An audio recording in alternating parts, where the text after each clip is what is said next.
Pemirsa Subdit Jatantras Polda Metro Jaya gelar olah tempat kejadian perkara kasus pembunuhan seorang pekerja konveksi yang jasadnya ditemukan di dalam karung di bahu jalan Dan Mogot, Batu Ceper beberapa waktu lalu.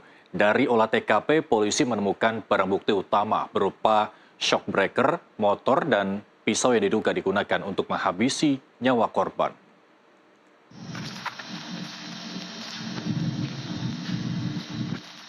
Untuk melengkapi berkas penyidikan kasus pembunuhan pekerja konveksi, Subdit Jatantras Polda Metro Jaya menggelar olah TKP di sebuah tempat konveksi di kawasan Pesanggerahan, Jakarta Selatan pada Jumat 25 April dini hari.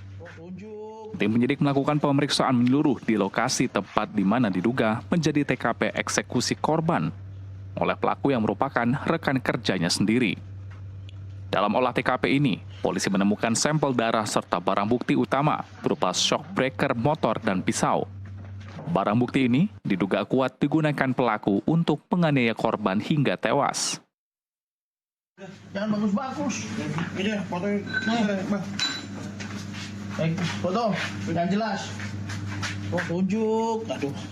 Polisi menyebut olah TKP menjadi langkah lanjut dalam pencocokan keterangan saksi, barang bukti, serta rangkaian kejadian dalam proses rekonstruksi.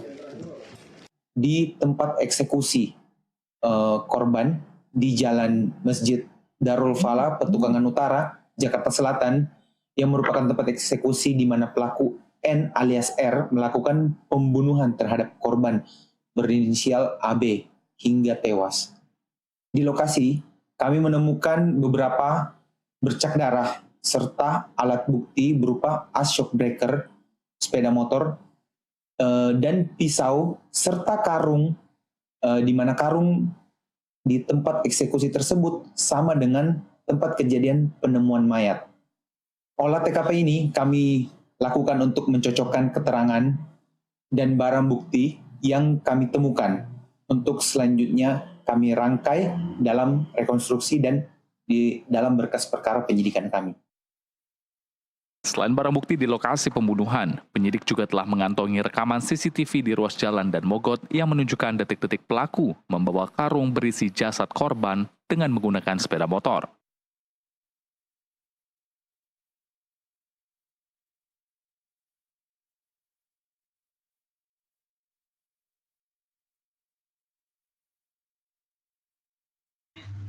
Sebelumnya, warga geger dengan penemuan jasad di dalam karung yang berlokasi di Jalan Dan Mogot, kilometer 21, Kecamatan Batu Ceper, Kota Tangerang, Banten pada Selasa 22 April lalu.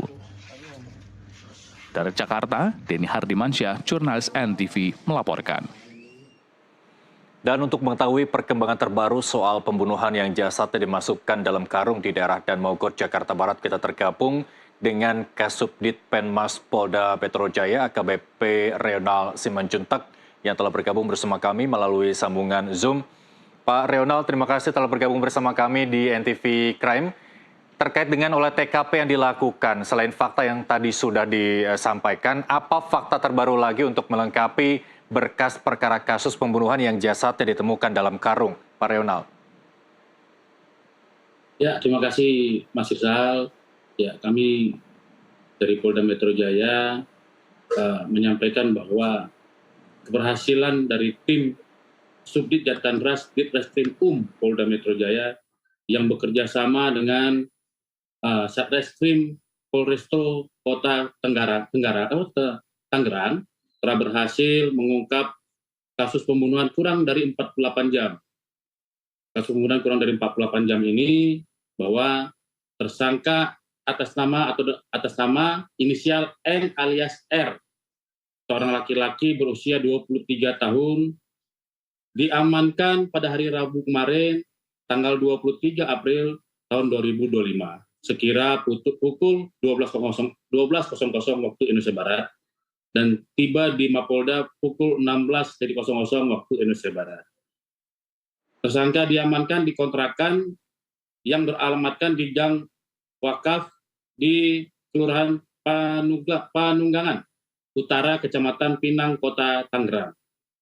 Jadi dari tersangka ini kita ada amankan beberapa barang bukti, ya. Dari tersangka kita ada amankan beberapa barang bukti, yaitu satu buah handphone, kemudian handphone HP bermerek Vivo, kemudian 1 buah sweater, 1 buah celana panjang, 1 buah KTP, dan kartu ATM serta SIM yang bersangkutan. Kemudian dari TKP juga kita ada mendapatkan barang bukti 1 buah plastik, 3 buah karung, kemudian 1 kaos warna hitam bertuliskan 3 second, kemudian 1 buah celana panjang jeans warna hitam merek Lee Jeans, kemudian 1 celana berwarna biru, kemudian 1 kaos warna hitam motif X warna kuning. Motifnya adalah kesal dan kebutuhan ekonomi dari pelaku. Jadi pelaku ini kesal karena korban ini seakan-akan lebih pintar dari pelaku. Jadi selalu mengajari bagaimana cara membordir dan bagaimana cara melakukan mengajari waktu mereka bekerja sama sebagai bordir di tempat kerja mereka. Kemudian yang perlu kami sampaikan kepada pemirsa sekalian, korban dan pelaku ini baru kenal di tempat kerja mereka. Ya, baru kenal di tempat kerja mereka karena kebutuhan ekonomi dan dilatar belakangi kesalnya pelaku kepada korban, akhirnya pelaku berencana untuk menguasai motor korban. Awalnya dia mengecek dulu kunci motor itu ada enggak di kamar tempat mereka tinggal. Ternyata tidak ada, kemudian kembali dari kamar pada saat korban sedang bekerja. Nah, di situ pelaku dengan keras melakukan satu sikuan yang sangat keras yang ditujukan di belakang kepala korban, sehingga korban oyong jatuh dan melakukan beberapa kali benturan kepala korban ke lantai sampai korban tidak sadarkan diri. Nah, untuk meyakinkan korban ini sudah tidak bernyawa atau masih bernyawa, ini pelaku itu melakukan mohon maaf agak sedikit ekstrim, menyayat jempol kiri dan kanan korban karena sepengetahuan pelaku bahwa apabila darah itu sudah tidak keluar lagi maka korban sudah tidak ada lagi gitu. Tapi ternyata pada saat saya sudah tidak mengalir lagi, akhirnya korban dibungkus dengan plastik dan akhirnya dibawalah dengan menggunakan motor korban ke tempat TKP di mana ditemukan mayat tersebut di Jalan Daan Mogot kilometer 21 RT 05 RW 03 di Kelurahan Batu Ceper, Kota Tangerang, Provinsi Banten. Demikian, Mas. Baik, kalau tadi kita lihat rekaman CCTV yang beredar luas, Pak Reonal, untuk memastikan apa tujuan dan kemana dan dari mana korban, maksudnya pelaku membawa korban yang terekam CCTV ini membawa korban dari motor ini dari mana ke mana, Pak Reonal? Dari tempat kerja mereka, Mas. Dari tempat kerja mereka di Hera Bordir, ya. Dan tujuannya memang dibuang mayat itu di Jalan Dan Mogot. Itu, Mas. Baik. Bagaimana kemudian proses penangkapannya? Kalau di informasi yang beredar bahwa pelaku ini merupakan pendatang dari Lampung, terus bagaimana kemudian reaksi dari keluarga pelaku?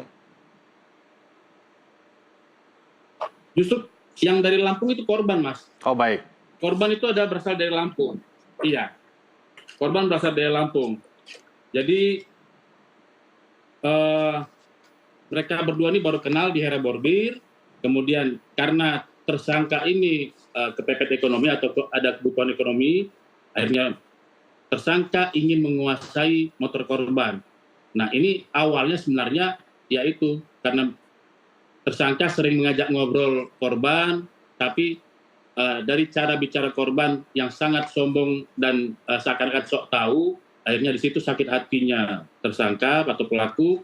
Nah, disitulah mulai ada niat pelaku untuk menghilangkan nyawa korban. Baik, dari perampasan motor korban oleh pelaku, apakah dari keterangan pelaku sudah mengatakan akan menggunakan motor itu sebagai kendaraan sehari-harinya atau ada niat untuk dijual demi mendapatkan uang karena tadi untuk memenuhi kebutuhan sehari-harinya, Pak Reonald? Ya, iya, sesuai dengan yang kita sampaikan pada saat rilis tadi oleh Bapak Kabid Humas Polda Metro Jaya dan Bapak Dirkrim Polda Metro Jaya, karena kepepet masalah ekonomi, sebenarnya motor itu niatnya akan dijual, namun belum sempat terjual. Akan dijual, namun belum sempat terjual untuk memenuhi kebutuhan ekonominya, Mas. Itu. Baik. Jadi motor tersebut digunakan juga untuk sebagai sarana pada saat pelaku ingin menghilangkan barang bukti dan menghilangkan jasad korban, yaitu dengan membuang di daerah Daan Mogot. Baik, kalau dilihat dari TKP-nya merupakan lokasi tempat keduanya bekerja, apakah sudah dapat dipastikan bahwa pelaku beraksi seorang diri atau ada potensi penetapan pelaku lain berdasarkan hasil olah TKP yang dilakukan? Dari keterangan pelaku dan kita sinkronkan dan kita lakukan persesuaian yang ada di TKP dengan scientific investigation yang ada oleh tim, bahwa kita pastikan bahwa pelaku dan berdasarkan keterangan pelaku juga dia lakukan itu sendirian. Jadi di TKP hanya ada mereka berdua, pelaku dan korban. Baik, awal pengungkapannya seperti apa, Pak Reonald? Jadi awal pengungkapan ini adalah ya ditemukan adanya jasad seorang pria di dalam karung di daerah Daan Mogot di Kota Tangerang. Kemudian dari tim melakukan penelusuran dan ada terekam CCTV yang tadi yang seperti sudah ditampilkan di layar tadi. Ya. Nah dari situlah dilakukan pengembangan, akhirnya ditemukanlah identitas pelaku dan berhasil diamankan di kontrakan pelaku. Baik, terkait jeratan hukumnya sudah ditetapkan untuk pelaku, Pak Reonald? Jadi pasal yang kita terapkan kepada pelaku adalah pasal 338 tentang pembunuhan, yang mana diancam dengan hukuman penjara paling lama 15 tahun, serta pasal 365 KUHP tentang pencurian dengan kekerasan, diancam dengan paling lama 15 tahun penjara. Tidak ada indikasi pembunuhan berencanaan, Pak Reonald? Untuk saat ini yang bisa kami terapkan pasalnya adalah pasal 338, Pak, yaitu pembunuhan. Namun apabila nanti dalam proses penyidikan ditemukan alat bukti lainnya dan bisa kita buktikan bahwa pembunuhan itu adalah sifatnya terencana oleh pelaku, maka kami juga akan terapkan pasal 340 kepada pelaku. Baik, ini... Jadi kita lihat nanti perkembangan dalam proses penyidikan. Kan ini masih dalam proses penyidikan. Baik, kita tunggu, kita kawal kasus ini. Tapi paling tidak apa yang pihak kepolisian bisa imbau kepada masyarakat terkait kasus ini? Paling tidak, apakah polisi sudah bisa memetakan potensi kekerasan yang dapat mengakibatkan tindakan pembunuhan agar kejadian serupa tidak terulang, Pak Reonald?